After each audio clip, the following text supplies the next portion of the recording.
ભાવનગરનો ભાણિયો ને ભગો મારું નામ. ભગો આજે લઈને આવ્યો છે ભાવનગરના અંધકારમય ભવિષ્યની વાત. તો હાલો સંભળાવું મારા વાલીડાઓ. અભી મજા આયેગા ના ભીડો. સૌના સાથની વાત તો કાયમ અહીં થાય છે, પરંતુ ભાવનગરમાં નેતા જ એકબીજાની સાથે નથી તો સૌના વિકાસની વાત જ ક્યાં કરવાની મારા વાલીડા.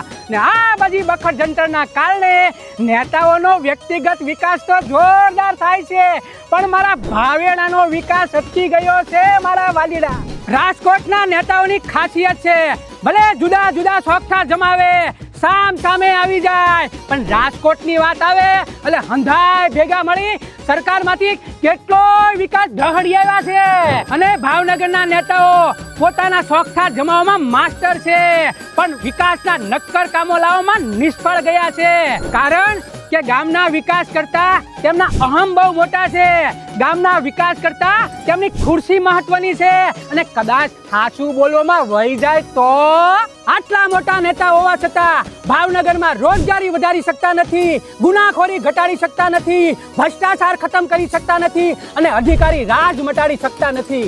આ ગામના નેતાઓએ પોતાનું માતમ જાળવા અલગ અલગ સોગઠા જમાવી નાખ્યા છે. પછી મહાનગરપાલિકા હોય, વિધાનસભા હોય, શહેર સંગઠન હોય કે જિલ્લા સંગઠન હોય, બધાના સોગઠા અલગ અલગ. હમણાં શાસક પક્ષના બે નેતાઓએ સોશિયલ મીડિયામાં પોતાનો બળાપો કાઢ્યો.